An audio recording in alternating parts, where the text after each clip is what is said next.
할렐루야. 오늘은 맥주 감사 주일이면서 또 우리 명성교회 설립 49주년 기념 주일입니다. 맥주 감사 주일의 기원은 출애굽기 23장에 나와 있습니다.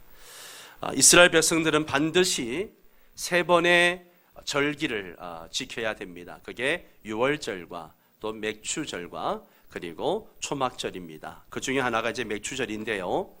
맥주절은 보리 농사를 지은 후에 첫 열매를 거둔 것에 대한 감사로 지키는 절기입니다. 그래서 이를 초실절이라고도 하고, 유월절이 지나고 난 다음에 안식일을 7번 지내서 50일째 지키는 날이라 해가지고 칠칠절이라 그렇게 부르기도 합니다. 이것은 하나님께서 농사를 지을 수 있도록 땅을 주시고 또 이른 비와 늦은 비를 주셔서 추수할 수 있게 해주신 것에 대한 감사를 드리는 절기입니다. 지금까지 살아온 삶에 대한 감사를 잊어버리지 않기 위한 절기라고 할 수 있습니다. 그렇다면 저와 여러분은 농사를 짓지 않습니다. 그죠? 농사를 짓지 않는 우리에게 맥주 감사주일은 어떤 의미가 있을까요? 우리가 맥주 감사주일을 지키는 것은 하나님을 향한 감사를 잊어버리지 않기 위해서입니다. 때를 따라 도우시는 하나님의 은혜와 사랑에 감사하는 마음을 갖는 것은 신앙에 아주 중요합니다. 그런데 우리는 늘 받은 은혜가 많음에도 불구하고 감사하지 못하고 당연한 것처럼 그렇게 생각하며 지나갈 때가 많이 있다는 것이죠. 그런 우리에게 이 신앙을 일깨워주는 것이 바로 감사절이기도 합니다. 그리고 이 맥주 감사 주일은 공교롭게도 7월 첫 주에 정해져 있습니다. 저는 여기에도 하나님의 섭리가 있다라고 생각을 합니다. 지난 6개월 동안 지켜주신 하나님 은혜를 잊지 않고 감사하라고 1년의 딱 중간에 집어넣어 주셨습니다. 얼마나 자상하신 하나님이십니까? 성도 여러분, 지난 6개월 동안 우리 가정과 우리의 직장과 학업과 생업에 주신 은혜, 우리 교회와 또 민족 가운데 주신 은혜를 감사합시다. 그리고 남은 반년도 하나님의 은혜를 구하며 사는 성도 여러분 되시기를 바랍니다. 특히 오늘은 감사가 배가 되는 주일이기도 합니다. 한 교회가 세워지고 그 교회가 49년의 역사를 갖는다는 것, 이것은 결코 쉬운 일이 아닙니다. 하나님의 은혜가 아닐 수가 없습니다. 설립주일을 앞두고 특히 교회 역사를 돌아보는 시간을 가졌습니다. 우리 장로님도 기도를 하셨습니다마는 정말 이 교회가 오늘에 이르기까지 많은 분들의 눈물과 땀과 헌신이 있었기에 우리 명성교회가 있다는 것을 기억하셔야 됩니다. 저는 이것을 깨닫고 나니 성도 한 사람 한 사람이 얼마나 귀하고 얼마나 감사한지 모릅니다. 그러한 성도들이 있었기에 오늘 이 교회가 존재하는구나. 성도 한 분 한 분이 바로 명성교회의 역사입니다. 우리는 역사를 잊어버리면 안 됩니다. 특별히 고난의 역사를 잊어버리면 안 됩니다. 고난의 역사를 잊어버리면 사람은 변질합니다. 교회도 마찬가지입니다. 저 역시 선배들의 고난의 역사를 잊지 않고 그 역사를 이어가려고 애를 쓰고 있습니다. 제가 명성교회 부임한 지 올해로 만 15년이 됩니다. 2004년 9월에 3대 목사로 부임을 했습니다. 지난 15년을 목회할 수 있었던 것은 전적으로 하나님의 은혜입니다. 부족하고 연약함에도 불구하고 하나님의 은혜와 우리 성도들의 사랑과 기도 속에 지금까지 목회를 하여 올 수 있었습니다. 진심으로 감사를 드립니다. 15년의 역사가 긴 역사는 아닙니다만은 그 짧은 기간 동안에 목회 현장은 참 많이 바뀌었습니다. 사회는 고령화 시대에서 고령 시대로 접어들었고 저출산과 결혼 기피 현상이 우리 사회를 위기 가운데로 몰아가고 있습니다. 특히 저출산과 고령 시대의 충격은 사회보다 교회가 더 크게 느끼고 있습니다. 이런 사회적 현상은 지금 한국교회에 크다란 숙제를 안겨주었습니다. 교회마다 그 충격의 영향으로 많은 어려움을 겪고 있는 것도 사실입니다. 주일학교가 감소를 하고 또 문 닫는 주일학교가 속출하고 있고 교회는 정체 내지 감소하고 있습니다. 이제는 부흥을 이야기하기보다는 현상 유지만 잘해도 성공이다 라고 할 만큼 교회 환경이 어려워지고 있습니다. 그러나 저는 이러한 사회적 현상 가운데서도 오직 한 가지만을 붙잡고 가려고 애를 썼습니다. 그것은 바로 오직 예수, 오직 복음입니다. 저는 시대가 변하든 사회가 어떻게 변하든 그 시대에 대하는 복음이라고 생각합니다. 그래서 설교 시간에 가급적 딴소리 안 하고 복음만을 전하려고 애를 썼습니다. 복음 안에 생명이 있고 복음 안에 능력이 있고 복음 안에 인생의 해답이 있기 때문에 그렇습니다. 이것은 앞으로도 변하지 않을 것입니다. 지난주 제자 훈련을 하면서 어떤 집사님이 그런 고백을 합니다. 자기가 명성교회를 선택한 이유 중에 하나가 교회가 오직 복음만을 전하려고 하는 게 너무 좋아서 온 가족이 교회를 선택했다라고 이야기합니다. 그 집사님뿐만 아니라 많은 분들이 명성교회를 나오시는 이유를 오직 예수, 오직 복음을 이야기하는 교회이기 때문이라고 많이들 이야기합니다. 저는 복음이 해답이라고 생각합니다. 복음은 생명입니다. 복음이 생명이기에 그 안에 능력이 있습니다. 그 안에 길이 있습니다. 이것은 제가 명성교회를 심호하는 한 변하지 않을 것입니다. 지금 우리는 50주년을 준비하기 위해서 50주년 준비위원회를 만들어 무엇을 어떻게 할 것인가 계속 기도하고 고민하고 있습니다.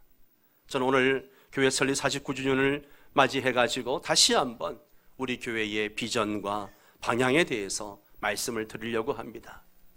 말씀을 잘 들으시고 함께 기도해 주시고 또 함께 힘써 주시기를 바랍니다. 50주년을 앞두고 우리 교회가 어떤 교회가 되어야 할 것인가? 사실 이 문제를 놓고 목사만큼 고민하고 기도하는 사람 없을 것입니다. 늘 목사는 교회를 놓고 항상 고민하고 기도를 합니다. 사람들은 50주년의 거창한 캐치플레이를 걸고 뭔가 신박한 것을 제시하기를 원합니다. 그러나 우리가 여전히 붙잡고 나갈 것은 오직 예수, 오직 복음입니다. 사람을 살리는 것은 복음밖에 없습니다. 사회를 바꾸는 것도 복음으로 됩니다. 이 민족을 변화시키는 것도 복음으로 가능합니다. 복음으로 사람을 살리고 키우고 고치는 교회가 되어야 합니다. 특히 50주년 앞두고 여기에 더 집중해야 합니다. 복음으로 사람을 살리고 키우고 고치는 교회로 나가야 할 것입니다. 한번 따라서 합니다. 복음으로 사람을 살리고 키우고 고치는 교회. 복음으로 사람을 살리고 키우고 고치는 교회. 저는 이것을 생명사역이라고 생각합니다. 생명사역. 생명사역이 뭐냐? 생명은 예수님의 생명입니다. 생명사역은 예수님의 생명을 받아서 그것을 나누는 사역입니다. 예수 그리스도를 통해서 하나님과 접속되어 하나님의 참된 생명, 영원한 생명을 받아서 나누는 사역입니다. 오늘 본문의 말씀, 마태복음의 말씀을 보시면 이 사역의 근거 구절이 됩니다. 본문에 근거해 볼 때에 생명사역은 어떤 사역인가? 살리고 고치고 키우고 고치는 사역입니다. 생명사역은 예수님께서 하신 사역이에요. 예수님은 모든 도시와 마을에 다니시면서 회당에서 가르치시고 천국 복음을 전파하시고 모든 병과 모든 약한 것을 고쳐주셨습니다. 천국 복음을 전파한 것은 복음으로 사람을 살리는 것입니다. 죄 때문에 죽은 사람을 예수 그리스도의 복음을 전해서 영적으로 살리는 것입니다. 죄 때문에 하나님의 진노를 받아 생명의 원천이신 하나님으로부터 끊어진 인간에게 복음을 전해서 하나님과 다시 접속시켜 하나님의 생명을 얻게 하는 것입니다. 가르치는 것은 복음으로 사람을 키우는 것입니다. 아기가 태어나면 부모가 아기를 키웁니다. 아기가 태어나기만 하도록 하고 키워주지 않으면 안 되는 거죠. 복음을 받아들여서 하나님과 접속된 사람이 예수 그리스도의 마음과 인격과 생활을 담게 하는 것이 뭐냐? 키우는 거예요. 교육과 훈련이죠. 이런 교육 사역 측면에서 보면 교회는 학교와 같습니다. 고치는 것은 말 그대로 몸과 마음 전인을 고치는 것입니다. 육체적, 정신적, 정서적, 사회적, 영적 질병을 고치는 것입니다. 이런 치료 사역 면에서 보면 교회는 병원입니다. 예수님은 천국 복음으로 사람을 살리고 키우고 고치는 생명 사역을 하셨습니다. 마태복음 9장 35절만이 아니라 4장 23절에서도 예수님의 사역을 사람을 살리고 키우고 고치는 생명 사역으로 요약하고 계십니다. 우리 함께 마태복음 4장 23절을 같이 읽습니다. 예수께서 온 갈릴리에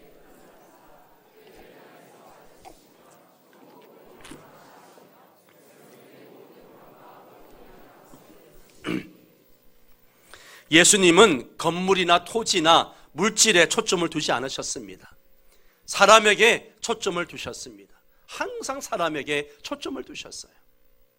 건물이나 토지나 물질도 하나님이 창조하신 만물이지만 사람은 그 만물을 다스리도록 하나님의 형상으로 창조하신 만물의 영장입니다. 저는 우리 명성교회가 그동안 예수님이 하신 이 생명사역, 복음으로 사람을 살리고 키우고 고치는 사역을 여러분들과 함께 해왔다고 생각합니다.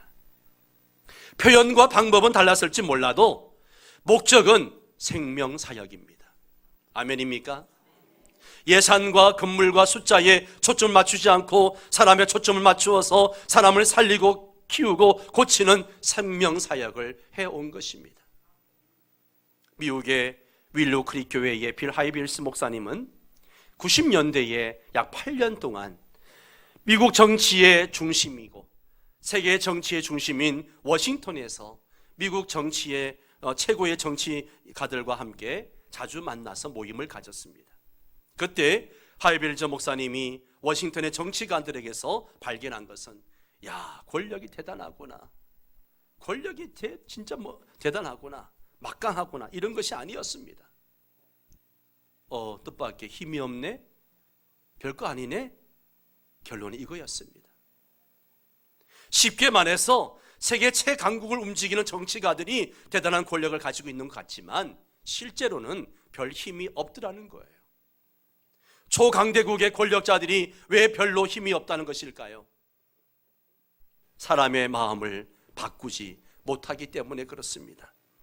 사람의 상처난 영혼을 치료할 수 없기 때문에, 증오를 사랑으로 바꾸지 못하기 때문입니다.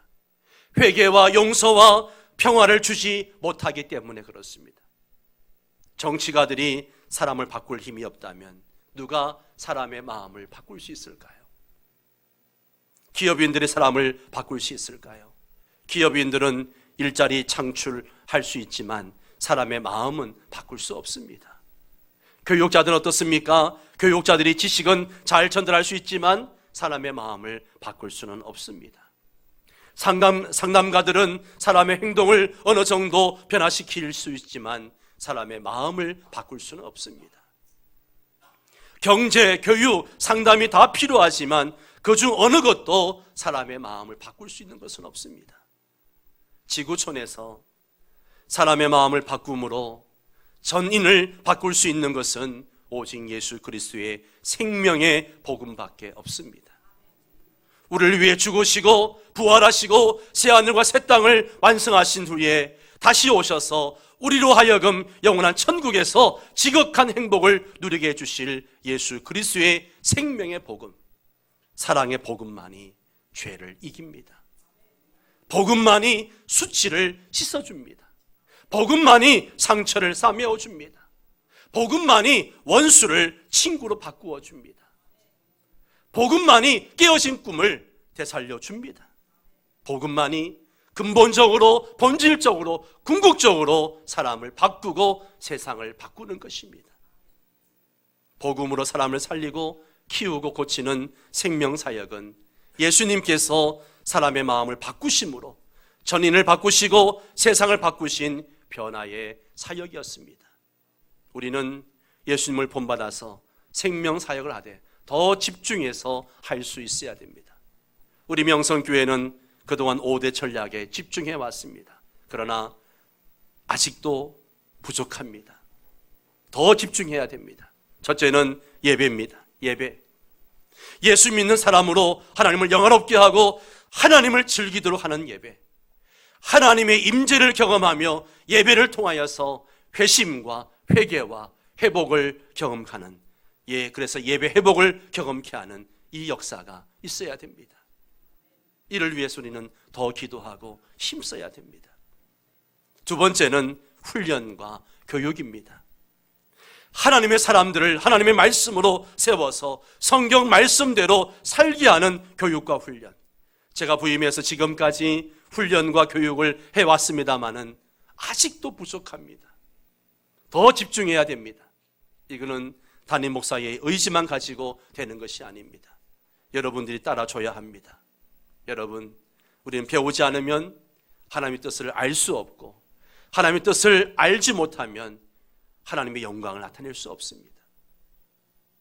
세 번째는 다음 세대입니다. 다른 세대가 아닌 하나님을 경외하는 경건한 세대를 세워나가는 주일학교. 지금 한국교회는 다음 세대가 끊어지고 있습니다. 우리 교회 주변에만 해도 주일학교가 없어진 교회들이 많습니다. 위기입니다. 다음 세대를 길러내야 합니다. 네 번째는 가정사역입니다. 모든 가정들이 예수님 안에서 행복하도록 돕는 가정사역. 지금은 가정이 해체되는 시기입니다. 그러나 교회는 가정을 지켜야 합니다. 가정을 세워야 됩니다. 저는 부교육자 시절에 겉으로는 멀쩡한 가정인데 신방을 가거나 상담을 하면서 많은 눈물을 받습니다. 교회에서는 좋은 장로, 좋은 권사, 좋은 집사인데 집에 신방을 가면 가정에 눈물이 있습니다. 가정이 행복해야 합니다. 다섯 번째는 선교와 전도입니다. 떡과 복음으로 예수를 믿지 않는 사람을 예수 믿게 하는 이 선교와 전도. 우리는 떡과 복음으로 이 지역과 열방을 섬겨야 됩니다. 예배와 훈련과 교육, 다음 세대 가정사역, 전도와 선교, 이 다섯 가지 전략을 도구로 삼아서 복음으로 사람을 살리고 키우고 고치는 생명사역에 모든 성도들이 함께 집중해야 됩니다. 그저 하나의 구호가 되어서는 안 됩니다. 복음으로 사람을 살리고 키우고 고치는 생명사역을 그러면 어떤 자세로 해야 되는가? 오늘 36절에 보시면 예수님께서 무리를 보시고 불쌍히 여기셨다라고 말씀하십니다. 굉장히 중요합니다. 무리를 보시고 불쌍히 여기셨다. 여기서 불쌍히 여기다 헬라어로 스플랑크나초마이라고 이야기합니다. 스플랑크나초마이. 이것은 우리 몸속에 들어있는 내장 전체, 이것 전체를 가리키는 스플랑크나라고 하는 명사에서 온 것입니다. 예수님은 무리를 보시고 이 내장 전체, 즉 스플랑크나가 움직이셨다는 거예요. 스플랑크나가 움직인다는 말은 우리말로 하면 심장이 떨리면서 움직인다, 마음이 떨리면서 움직인다, 몸과 마음을 온통 기울인다, 그런 뜻입니다. 예루살렘에서 여리고로 내려가는 길에서 강도 만난 만신창이가 되어 있는 신음하는 사람이 있었습니다. 제사장과 레위인들은 그냥 스쳐 지나갔습니다. 그러나 예수님은 고통당하는 사람을 보고 그냥 지나가신 적이 없습니다. 아, 불쌍하구나, 그냥 그러면서 지나쳐 버리신 것이 아니라 강도 만난 사람과 같은 사람들을 향해서 내장이 떨리고 심장이 떨리고 마음이 쏟아지는 연민을 느끼셨습니다. 예수님께서 무리의 많음을 보시고 그렇게 스플랑크나가 움직이신 게 아니에요. 수많은 무리가 따라오니까 주님이 감동받으셔가지고 마음이 움직이신 게 아니에요. 무리를 이루는 한 사람 한 사람에게 스플랑크나가 움직이고 마음이 꽂히신 겁니다. 한 사람을 무시하거나 멸시하거나 스쳐 지나가거나 못 본 채 하면 생명사역은 이루어지지 않습니다. 한 사람 한 사람을 불쌍히 여겨야 생명사역을 할 수가 있습니다. 오늘 몇 명 나왔구나 하면서 숫자 세는데 치중하면 생명사역을 할 수 없습니다. 물론 결석자를 파악하고 돌보기 위해서 숫자 세는 것은 반드시 해야 하지만 한 사람 한 사람에게 스플랑크나나 이 마음과 영혼을 쏟아 놓아야 생명사역을 할 수 있는 것이죠. 천하 만물보다 한 사람의 영혼이 더 귀한 것을 알아야 생명사역을 할 수가 있습니다. 생명사역은 작은 한 사람이 천명을 이루고 약한 한 사람이 강국을 이루는 꿈을 꾸는 사역입니다. 이사야 60장 20절 말씀을 붙잡고 하는 사역이 생명사역입니다. 그 작은 자가 천명을 이루겠고 그 약한 자가 강국을 이룰 것이라. 때가 되면 나 여호와가 속히 이루리라. 복음으로 한 사람 한 사람을 살리고 키우고 고치는 생명사역을 할 때에 사랑과 정성을 쏟아도 조금도 변하지 않고 오히려 대들고 괴롭히고 못살게 굴고 박해하는 사람을 만날 수도 있습니다. 그러나 그런 사람도 내가 포용하고 사랑해야 생명사역을 할 수가 있습니다. 이게 교회입니다. 저는 이러한 현장을 주일학교에서도 자주 봅니다. 제가 가끔씩 주일학교 예배에 들어가 보면요, 예배 안 드리고 옆 친구를 괴롭히고 싸우고 막 예배 방해하고 선생님 뭐라 그러면 선생님한테 막 대들고 소리 지르는 아이들도 있어요. 그런 아이들을 포기하지 않고 막 붙잡고 같이 울고 기도하는 그런 선생님들, 그런 교육자들을 봅니다. 이게 바로 생명사역이죠. 막 스플랑크나가 움직여서 어찌할 수 없고 막 안타까워서 같이 붙잡고 우는 선생님들. 하이빌즈 목사님이 오래전에 작은 교회를 목회할 때에 아주 어려운 사람을 만났습니다. 목사님이 그 교회를 부임할 때도 큰 영향을 끼쳤고 부임한 이후에도 큰 영향을 미친 사람인데요, 교인들은 전부 그 사람이 좋은 사람이라고 알고 있었습니다. 어느 추운 겨울날 그 사람이 목사님 서재에 들어왔습니다. 들어와서는 목사님 앉아있는 책상 앞에 손을 딱 펴드리면 이렇게 숙여가지고 목사님께 보여줄 게 있어 하면서 자켓을 엽니다. 그 안에 뭐가 있었을까요? 총이 있습니다. 총을 딱 꺼내더니만 탁탁 치니까 총알 6개가 나옵니다. 그러면서 뭐라고 얘기하는가 하면 내가 늘 총알을 장전하고 있다는 걸 꼭 기억하시오. 그렇게 위협을 하는 겁니다. 그리고는 또다시 총알을 다시 장전하고 눈을 쏘아보면서 절대 날 건드리지 마오. 그리고 위협하는 바깥으로 나갔다는 겁니다. 이 하이빌즈 목사님이 해병대 출신입니다. 아주 담력이 있는 목사님인데 그때만큼 무서운 적이 없었다고 이야기합니다. 여러분, 그런 사람을 만나면 어떻게 하시겠습니까? 생명사역은 원수를 만들고 원한을 품고 미워하고 저주하는 사역이 아닙니다. 생명사역은 원수도 사랑하고 원수를 위해서도 축복 기도하는 사역입니다. 자신을 십자가에 못 박는 사람들을 두고 아버지여 저들을 용서해 주십시오. 저들이 알지 못하고 저럽니다. 그렇게 기도하신 예수님의 심정으로 하는 사역이죠. 우리 교회가 그렇게 생명사역을 한다면 놀라운 변화가 일어날 것입니다.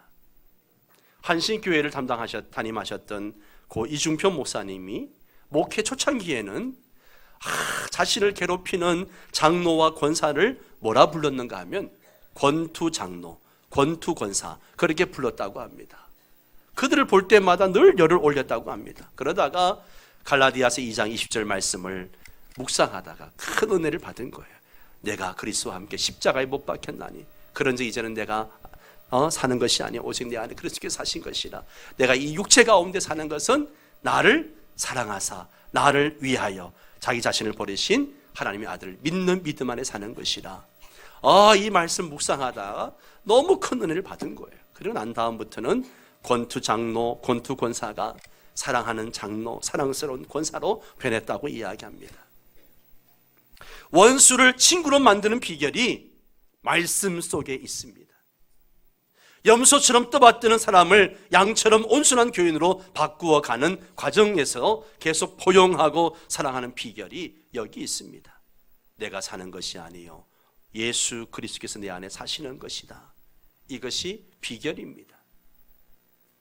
예수님께서 무리를 보시고 스펄링크나가 움직였을 때에 예수님의 마음, 예수님의 태도가 나의 마음, 나의 태도가 되는 것입니다. 생명사역은 문제 인간을 볼 때에 온 마음과 온 몸으로 포용하고 사랑하는 것, 사역입니다. 우리가 생명사역을 하면서 문제를 볼 때 어떤 시각으로 봐야 될 것인가? 문제에 부딪히기만 하면 아이고 큰일 났네, 아이고 힘들어 못하겠다, 그만둬야겠다, 그렇게 해야 될까요? 아닙니다. 예수님은 무리를 보실 때에 무리가 목자 없는 양같이 고생하며 기진한 것을 보셨습니다. 여기에 고생한다라는 말을 뜻이 뭔가 하면 껍데기가 벗겨지는 것처럼 괴로움을 당하는 것을 얘기하는 거예요. 껍데기가 벗겨진다고 생각해 보세요. 피부가 다 벗겨진다고. 그토록 고통스러운 얘기하는 거죠. 기진한다고 하는 것은 그렇게 힘들고 괴로운데 어디 하나 의지할 데 없는, 도움의 손길을 기댈 데 없는 그런 상황을 얘기하는 거죠. 사람들이 무척 고통을 당하고 있는데 해결할 길이 없다는 것은 정말 큰 문제입니다. 인간의 근본 문제는 고통은 당하는데 대책이 없다는 것이죠. 예수님은 이것을 정확하게 간파하셨던 겁니다. 정확하게. 그러나 예수님은 문제만 보신 것이 아니라 곧바로 해결책을 보셨습니다. 예수님은 고통당하시면서도 속수무책이신 사람들을 보실 때 그들을 그냥 인간 쓰레기로 보시고 버리신 것이 아닙니다. 몹시 괴로워하면서도 어쩔 줄 몰라 하는 사람들을 보실 때 예수님은 복음으로 사람을 살리고 키우고 고치는 생명사역을 포기하신 것이 아닙니다. 고통을 당하면서도 해결하지 못하는 사람을 보실 때에 예수님은 바로 그들이 추수해야 할 알곡들이다 라고 생각하셨다는 것이죠. 존 맥스웰 목사님은 문제를 기회로 보아야 한다고 이야기하면서 영어로 문제들이란 단어를 프로블럼이란 단어의 첫 글자를 따서 재미있는 교훈을 했는데요. P를 뭐라고 그랬는가 하면 프리딕션, 예측이라고 그랬습니다. 우리의 미래를 바꿀 수 있다는 예측을 이야기한다는 거죠. 이 문제를 겪었을 때에 이번 기회에 나의 미래를 바꿀 수 있겠구나. 기회로 본다는 거죠. 그리고 R은 리마인드, 환기, 우리가 혼자서는 성공할 수 없다는 것을 환기시켜 준다는 거죠. 그리고 O는 뭡니까? opportunity, 기회입니다. 기회. 틀에 박힌 생각에서 벗어나서 창의적으로 생각하는 기회. B는 blessing, 축복. 문제가 없으면 들어가지 못할 축복의 문이 있다는 거죠. 그 문제 때문에 오히려 그 문제가 나에게 축복의 기회가 된다는 거죠. L은 레슨, 교훈입니다. 새로운 도전을 만날 때마다 또 새로운 교훈을 받는 것이죠. E는 everywhere, 어디나 누구나 문제가 있다는 것이죠. M은 메시지, 잠재적 위험에 대한 메시지를 얘기하는 겁니다. 그리고 마지막 S는 서버벌, 해결입니다. 어떤 문제도 해결될 수 있다는 것이죠. 맥스웰 목사님은 예수님의 사역을 묵상하다가 이러한 깨달음을 얻었다라고 이야기합니다. 37절 38절에 보면 추수할 것은 많되 일꾼이 적으니 그러므로 추수하는 주인에게 청하여 추수할 일꾼을 보내어 주소서 하라. 예수님은 문제거리를 추수거리로 보셨습니다. 문제 인간을 잠재적 알곡 인간으로 보셨다는 겁니다. 문제가 많을 때 바로 추수 때라는 것을 아셨다는 것이죠. 예수님은 사마리아 우물가 창녀에게 영생하도록 솟아나는 생명수를 주심으로 살리시고 키우시고 고쳐주셨습니다. 21세기가 시작되기 전에 미국의 유명한 교회 지도자 10명이 모였습니다. 21세기를 어떻게 전망하십니까? 라고 하는 질문에 작동중지라는 말로 답변을 했습니다. 작동중지. 21세기는 컴퓨터가 작동을 중지하는 것처럼 작동중지된다라고 이야기했습니다. 무슨 얘기인가 하면 개인의 인격이 작동중지하고 가정이 작동중지하고 공동체가 작동중지하고 윤리가 작동중지한다는 것이죠. 한마디로 포스트 모더니즘 시대의 특징들을 얘기한 거예요. 인간 개인과 인간 공동체가 붕괴한다는 것이죠. 지금 우리 사회를 보십시오. 모든 것이 작동중지되고 있습니다. 이제는 성과 윤리도 작동중지되었습니다. 지금 국가인권위원회와 정부가 성평등 차별금지법을 만들려고 혈안이 되어져 있습니다. 차별금지법은 우리 모두가 찬성합니다. 그런데 참 교묘하게 그 차별금지법 안에 뭘 집어넣는가 하면 성적 취향이라는 항목을 집어넣었습니다. 뭐예요? 성적 취향이라고 하는 것은 내가 이끌리는 대로 그게 어떤 성이든 이성이든 동성이든 제3의 성이든 상관없다는 거예요. 예. 그걸 금지하지 말자는 겁니다. 동성애가 잘못되었다고 하면 지금은 징계 처분을 내립니다. 그러나 이 법안이 통과되어지면요, 법적 구속력을 갖게 됩니다. 진리의 기준도 작동 중지되어졌습니다. 진리나 가치가 중요한 것이 아닙니다. 인간의 행복이 먼저입니다. 인간의 행복을 위해서라면 뭐든지 허용을 해야 된다라고 이야기합니다. 이렇게 21세기는 작동 중지 시대입니다. 그러나 21세기가 작동 중지 시대가 될 것이지만 그들은 공통적으로 뭘 얘기하는가 하면 큰 추수의 기회이다라고 이야기했습니다. 인간과 인간 공동체가 작동 중지된다는 것은 문제가 되지만 다시 그것을 그리스도의 복음으로 사람을 살리고 키우고 고칠 수 있는 추수의 기회로 본 것입니다. 그렇습니다. 복음으로 사람을 살리고 키우고 고치는 생명사역은 문제와 동시에 해결을 보는 사역입니다. 인간의 문제가 아무리 크고 넓고 깊어도 우리의 구원자 예수 그리스도와 접촉하기만 하면 살리고 키우고 고칠 수 있다는 것을 기억하시기 바랍니다. 여러분 자신과 여러분의 가정과 일터와 또 나라를 보면 문제가 얼마나 많습니까? 여러분은 문제만 보고 낙담하고 있지는 않습니까? 문제만 보고 탄식만 하고 있지 않습니까? 신세타령, 불평원망, 자포자기하고 있지 않습니까? 문제만 보지 마시고 예수 그리스도가 모든 문제의 해답이라는 진리를 함께 보시기 바랍니다. 예수 그리스도는 인생의 모든 문제를 푸는 생명의 열쇠입니다. 예수 그리스도 안에 해결이 있습니다. 예수 그리스도 안에 치료가 있습니다. 예수 그리스도 안에 회복이 있습니다. 예수 그리스도 안에 의욕과 희망이 있습니다. 우리는 이 생명사역으로 다시 50년을 향해서 달려갈 수 있어야 됩니다. 오늘은 여기까지 말씀을 드리고 다음 주에 이 생명사역의 특징과 생명사역이 왜 필요한지 이유에 대해서 좀 더 구체적으로 말씀을 한 번 더 드리도록 하겠습니다. 다 함께 일어나셔서 우리 함께